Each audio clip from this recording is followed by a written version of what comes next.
So our next topics in the theoretical perspective of criminology, that is the psychological perspective. Uh, Previously हमने जब criminological perspectives पढ़े हैं, we have completed the classical school of thought. We basically have an idea what the positivist school was, how did it come into being, and what it advocated.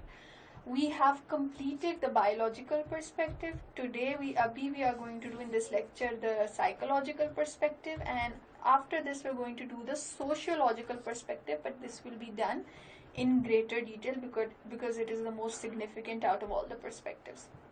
And the psychological perspective, before beginning, let me explain that the psychological perspective has only come properly once. इससे related जब तक सवाल आया, and that is analyzing all three perspectives. There was a question in which the candidates were asked to write about all three perspectives of criminology. तो उसमें biological भी आ गया, psychological भी आ गया और sociological भी आ गया. Individually psychological से related कोई क्वेश्चन नहीं आया, but like I mention in the previous lecture when we were doing biological perspectives के बायोलॉजिकल पर्सपेक्टिव्स के अंदर जो टर्म्स थे they came as proper notes. So that is why while studying the psychological perspective, तो अभी तक ऐसा आया नहीं है सवाल, but a note can, a 5 marks or 10 marks note can come on any of the major concepts of psychological perspective. But apart from that, you need to know what the psychological perspective generally, a comparative analysis करने के लिए, you need to know what the psychological perspective actually is. So that is why we are going to study it today. Now, how did it actually begin? This is how the subject, the perspective developed. Charles Goring discovered a relationship between crime and flawed intelligence. And how did that happen? Goring examined more than 300 convicts in England. There were 3,000. 3,000 people were convicted in England in a prison, and he examined them. It is important to note that Goring found no physical difference between non-criminals and criminals. जब उसने एक scientific approach अपनाया according to the positivist school, and he analyzed and examined 3,000 criminals, so he reached the conclusion that there is no physical difference between them. What does that mean? This basically went against the biological perspective. उसने कहा कि इनकी physical appearance में there is no trend of कि criminals में क्या है और non-criminals में क्या है. So that is why this theory kind of moved ahead of the biological theory, and it proved to some extent कि that is not relevant anymore. But what did he find? However, he did find that criminals are more likely to be insane, to be unintelligent, and to exhibit poor social behavior. These are characteristics of a person's psychology. ठीक है, तो इससे उसको idea हुआ कि biology से नहीं, एक इंसान की साइकोलॉजी से हम डिड्यूस कर सकते हैं, ट्रेंड्स फाइंड कर सकते हैं कि क्रिमिनल्स की साइकोलॉजी कैसी है और नॉन क्रिमिनल्स की कैसी है. तो उसने इन तीन चीज़ों को पे फोकस किया कि जो क्रिमिनल्स हैं they are insane, they are not intelligent, and they have poor social behavior. They are not able to socialize as well as normal people. They prefer being alone. इस तरह के लोगों में criminal tendencies ज़्यादा होती हैं. So that is where the psychological perspective actually began.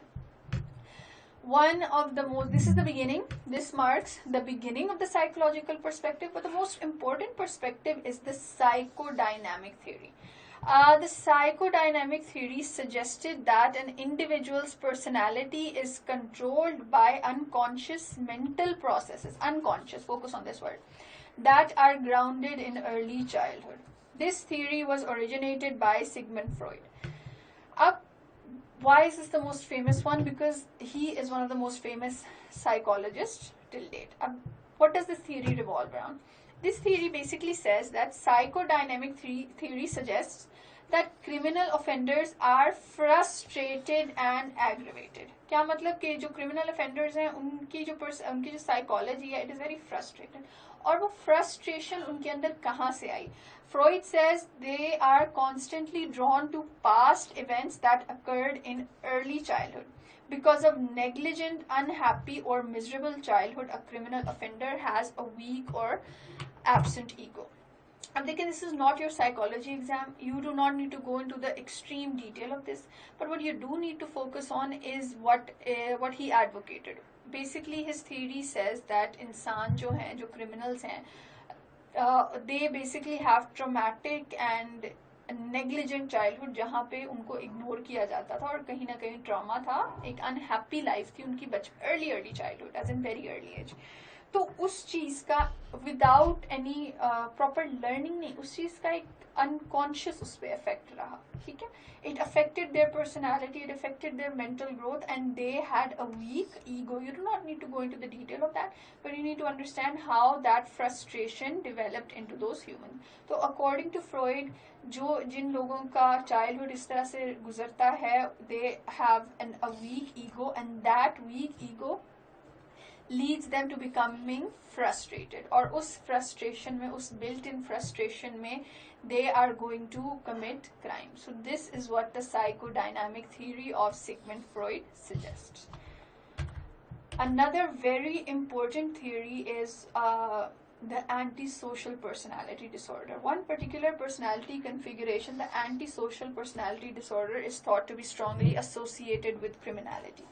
What does this mean? इसका मतलब है कि those people who are not able to socialize as well, मतलब कुछ people they don't do it out of choice, some people are not able to, they don't have the ability, they don't have the capacity.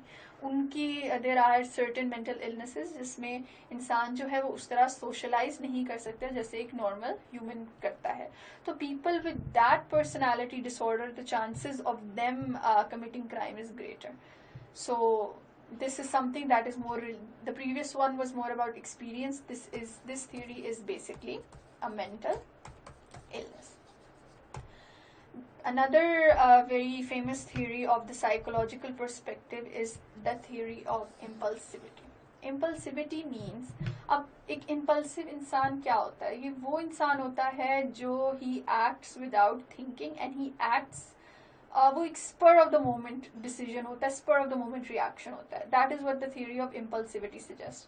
It suggests that those people who are more impulsive, who do things first and think about it later, the chances of them committing crime is greater than any person who actually has a proper thought out decision. अब ये impulsivity is also quite natural, ये भी इंसान के mental makeup में होता है. What does this theory say? The tendency to engage in high levels of activity, कि अचानक से कुछ बहुत huge करना, anything, any sort of activity, all of a sudden, to be easily distracted, to act without thinking, and to seek immediate gratification as a personality characteristic associated with criminality. So according to this theory, people who are more impulsive, the chances of them, impulsive is something also natural, it is something जो psychological है. So the people who have this issue with them, the chances of them committing a crime is greater than any other person. And then the last very important theory is the cognitive theory. This theory is based on the idea that cognitive processes are at the center of behaviors, thoughts and emotions. This theory suggests कि इंसान, अब cognitive, what is cognitive? Basically these are the things we learn without actually making an effort, कि हमारा mind खुद ब खुद उस चीज़, उन examples से, उन experience से we understand right and wrong, we understand good and bad, ये सारा कुछ इसमें आ जाता है. So what are they saying? They're saying people जिसमें ये process सही से नहीं हुआ, they have behavior, thoughts and emotions उनकी affect हो जाती हैं. So how does this actually work? Theorists argue that offenders have failed to develop their moral judgment. जो cognitive process से उनकी moral development जिन लोगों की सही नहीं होती, the chances of them committing a crime is greater. And ये कौन सी cognitive process है? According to this theory, we learn in 3 different stages. One is the very early childhood, the second one is the childhood, and the third one is later on in life. अब होता क्या है? According to this theory, they are saying cognitive processes in these humans, they only happen at the earliest stage. वहाँ तक तो वो good or bad, yes, no, wrong, right सीख जाते हैं, लेकिन उसके बाद वाले जो 2 stages हैं, they do not learn from that. तब उनमें ये वाला process नहीं होता. So according to that, they fail to develop that moral conscience, and that is why the chance of them committing a crime becomes greater, because they aren't able to differentiate between right and wrong. So this marks the end of the psychological perspective. Like I said before, you this is not a psychology exam. Please do not waste time. You need to study it a bit to the point. That is why we are going to cover every topic, but try to understand how important a simple topic is. Do not waste time going into excessive details about the psychological or the biological perspective. इनको आपने इतना ही पढ़ना है, if you want just a little bit more. But now I hope you have an idea what the psychological perspective actually stands for and how valid it is today. So after this we are going to go towards the last perspective, which is our sociological perspective. और sociological perspective को हम सबसे ज़्यादा detail में पढ़ेंगे. Why? Number one, because it is the most relevant perspective today, and number two, it is the one mentioned in the greatest detail in your syllabus. So after this we are going to move on to the sociological perspective.